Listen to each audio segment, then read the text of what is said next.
Hello, Gator families, and welcome to our October Town Hall meeting. I would like to thank our families that have submitted questions for me to answer today.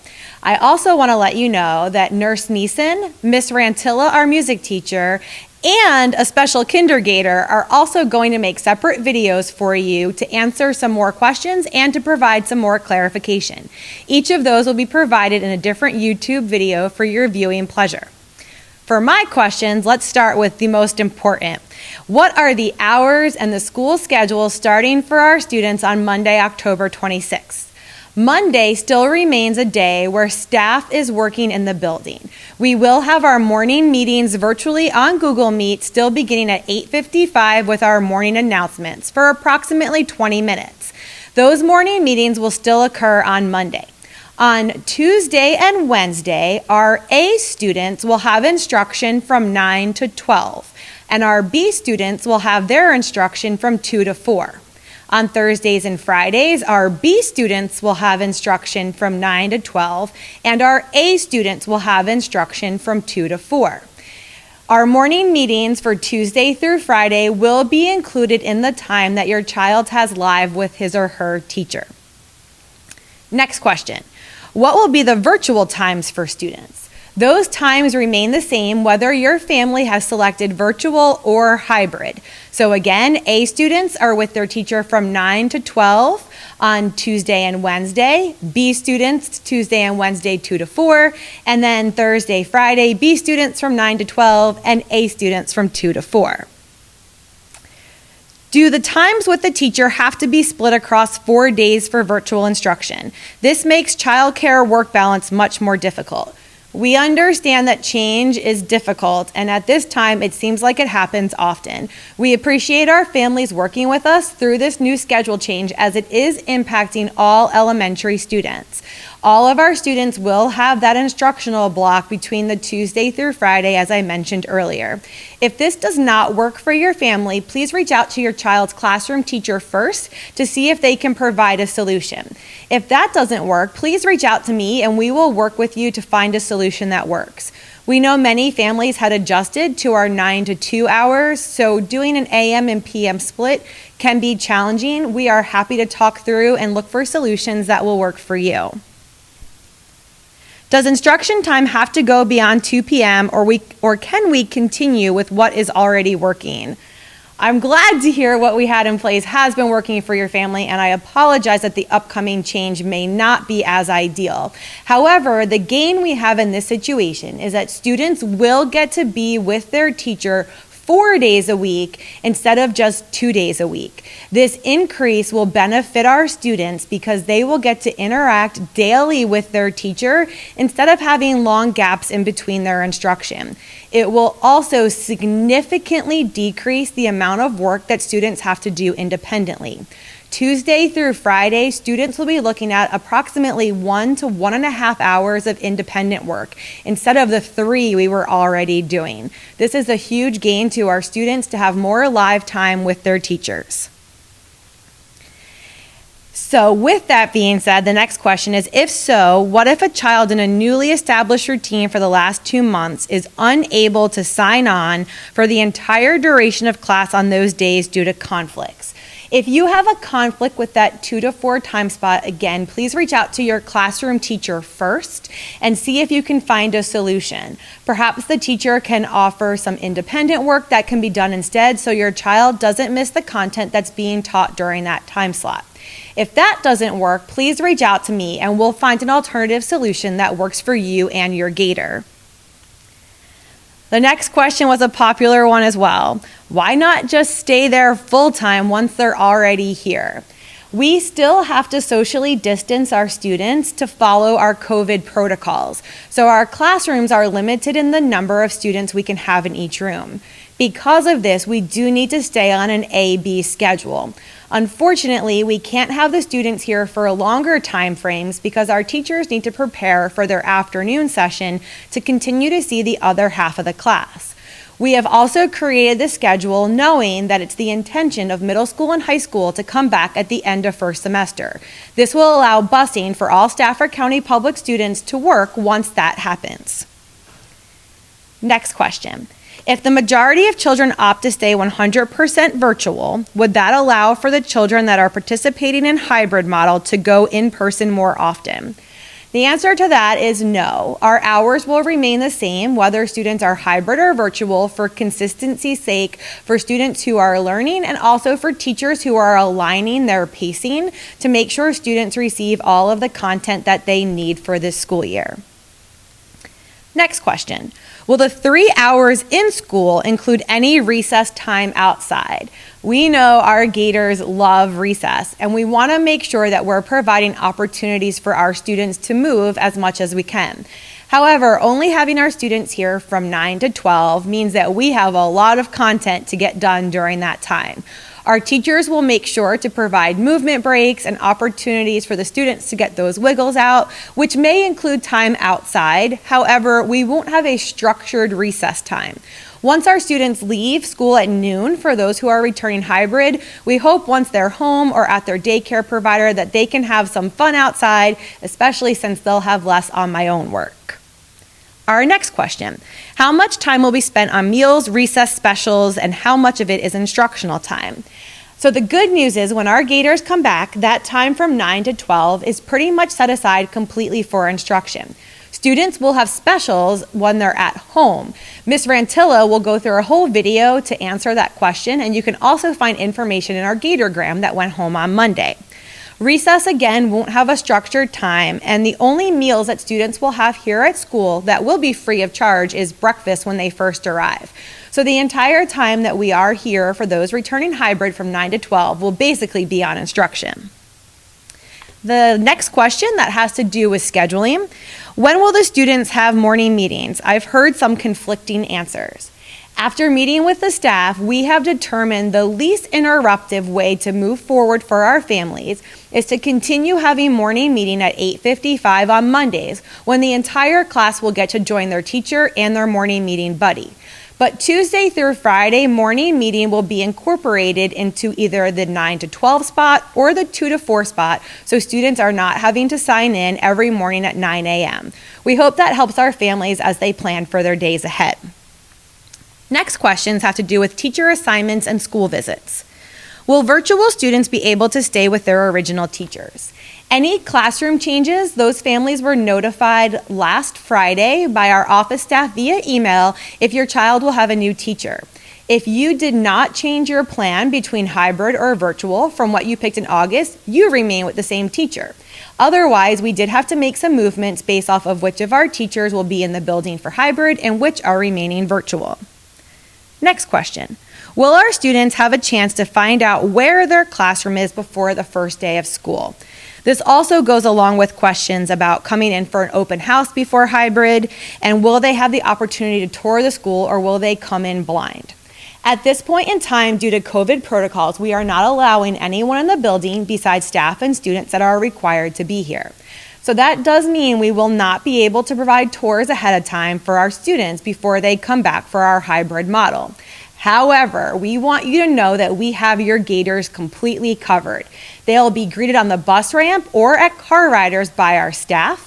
They will also find staff at every intersection in our building to help them get to the correct location.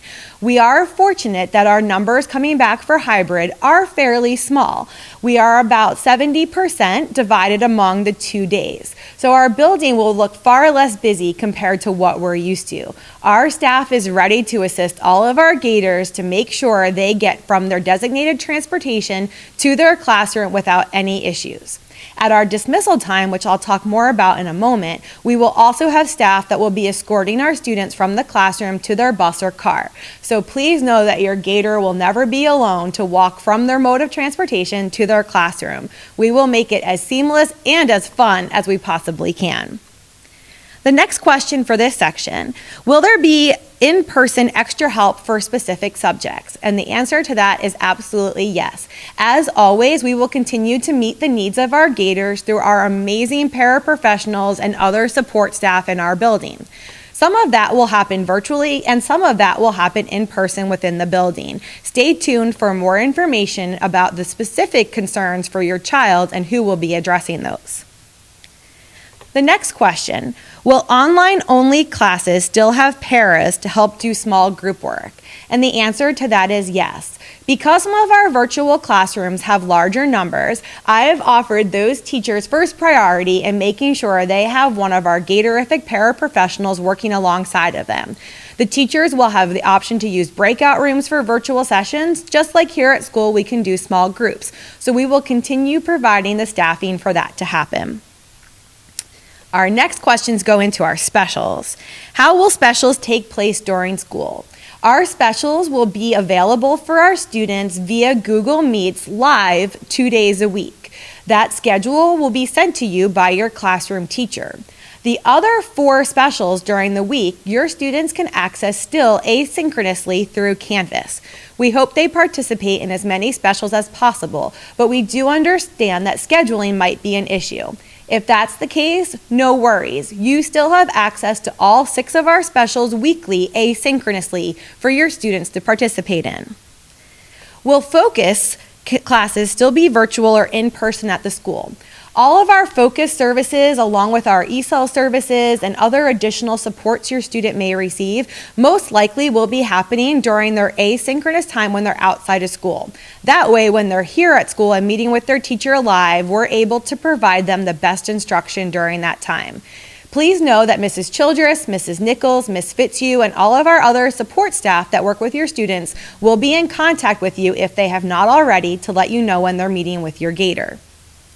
Supplies, and I can pretty much condense all of these questions into one. Everyone wants to know what needs to go in that book bag next week for when our students come back to the building. Your teachers will be emailing you if they have not already, but likely you received an email yesterday noting what your student needs to bring back to the building if you're returning for hybrid. We're trying to keep those supplies as minimal as possible because we know those book bags can get heavy fast. Teachers will require certain items like certain notebooks or certain writing utensils that we won't be able to share here at school. But please know that any supplies you send in with your student will be coming home with your student so they have them for home use as well. The next section is a pretty big section because it has to do with transportation and arrival and dismissal.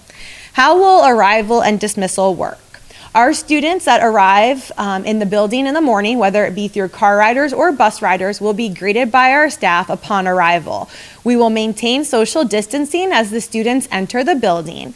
Once they are in the building, we'll have more staff ready to greet them to check their temperatures and then make sure they're escorted to class. Our staff will be lining the intersections of the hallway to help guide students to their appropriate location.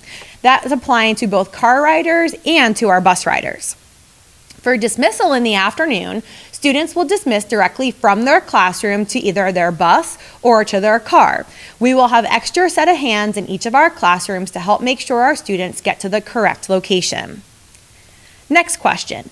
My kids were previously bus riders, but now will be car riders. What will the car rider process look like with the current situation?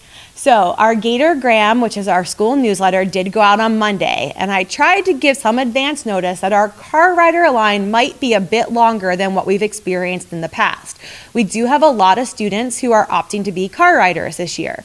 With that being said, though, we also have a smaller amount of students returning. So our staff is ready and is up to the challenge of making sure our students stay safe through the car rider line while also making it as quick as possible for our families. Our car rider line will continue to be in the back of the building by our Gator Dome. In order to access that, you use the small access road off of Chop Tank and go along the back of the soccer fields to our back parking lot.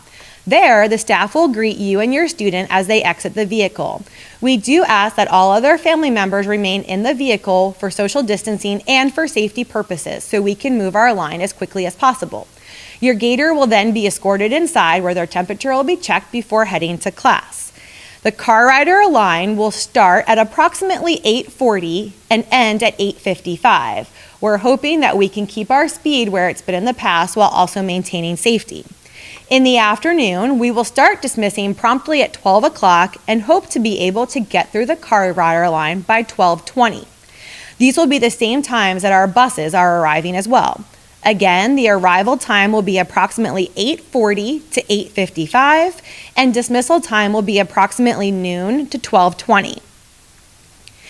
Pickup and drop-off for car riders will remain exactly the same. If your family has opted to be a car rider, please make sure you filled out the form that came home in the Gatogram on Monday so we can assign a number to you and your family.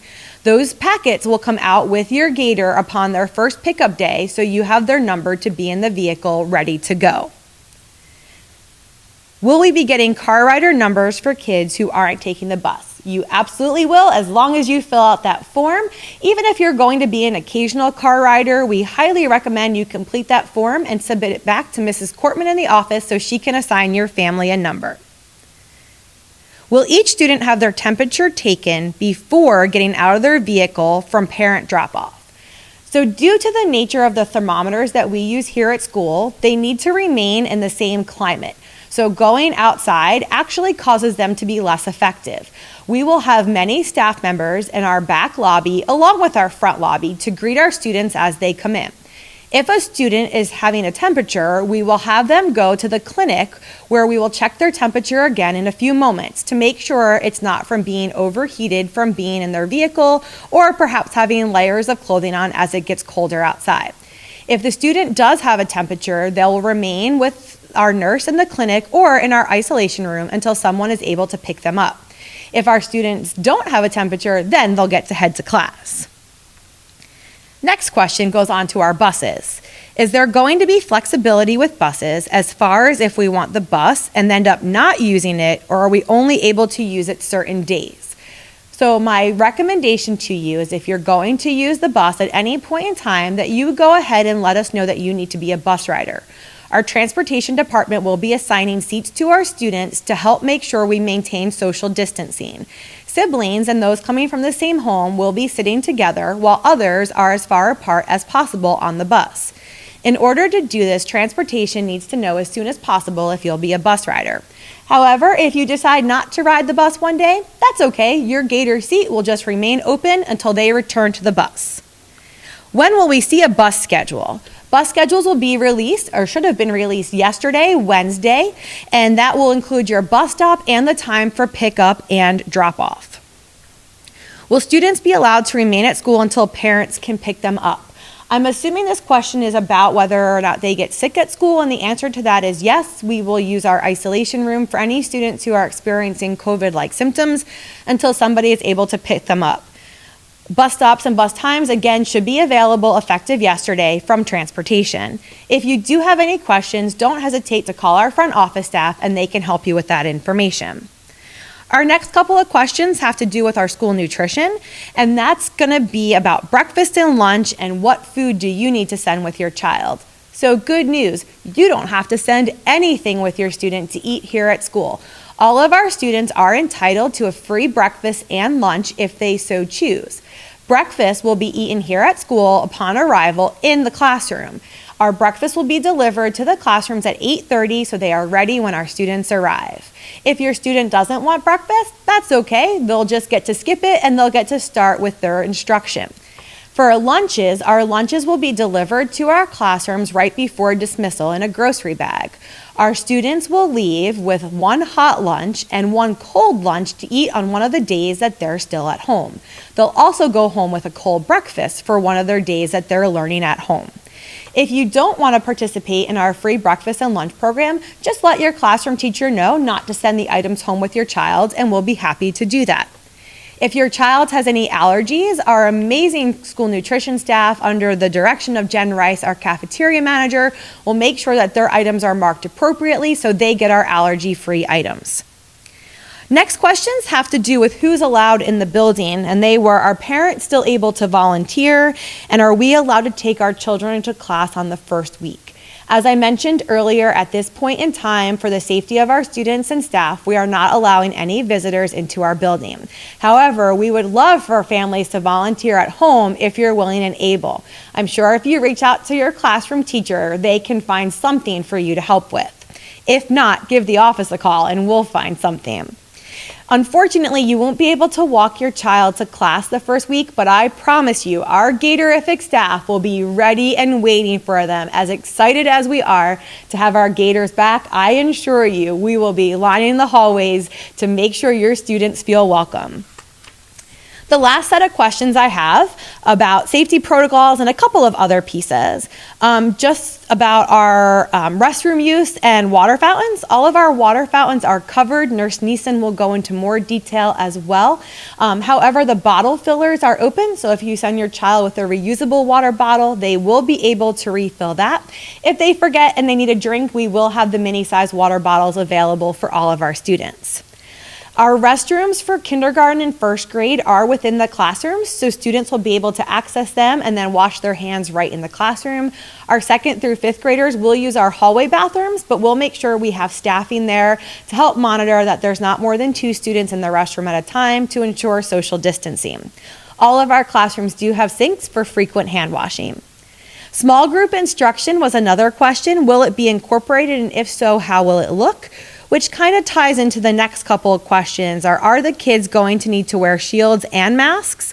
And are they able to remove their mask? So while students and staff are here at school, unless they are alone in a classroom, they do need to wear their face covering. So our students will need to wear their face covering at all times except when eating their breakfast. They are able to wear shields as well if you would like for them to. For small group instruction, we are maintaining as close to 6 feet of social distancing as we possibly can. So if we do have small groups, we will try our best to keep as much as 6 feet of social distancing. All will be wearing masks, and we will keep those sessions to under 15 minutes to decrease the rate of exposure. Another question was, will we be offering our YMCA SAC before and after school program? Unfortunately, due to the YMCA staffing, we are unable to offer a program at this time at Garrisonville. But please know I am advocating for its return when the YMCA does have enough staffing. And the last question for my section is kind of an other. When will the teachers take inventory of assignments to tell me if my child's missing anything? It's a bit hard to dig around all those assignments, and boy, do we understand that. The good news is with our new schedule effective the 26th with the AM-PM split, you're going to find as families much less has to be done independently, and Canvas won't be used as much for those assignments since we'll be seeing the students 4 days a week. If your students are missing assignments that are essential for the teachers, they will most definitely reach out to you in a timely fashion and let you know. Please know that we will not penalize any students for work that is missing without providing plenty of parent notification and opportunities for the students to turn in assignments, even if it's a bit late. We all know there's a lot going on right now, and we are here to be as supportive as we possibly can be. With that being said, I hope this provided an opportunity for you to hear that we are ready and excited for our new schedule effective October 26th.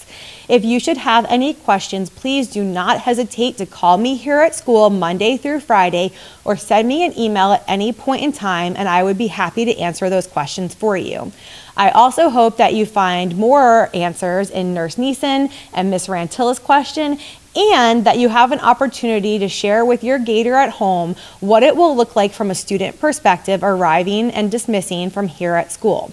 All of those video links are included in the email and on our Facebook link and are always available on our YouTube channel.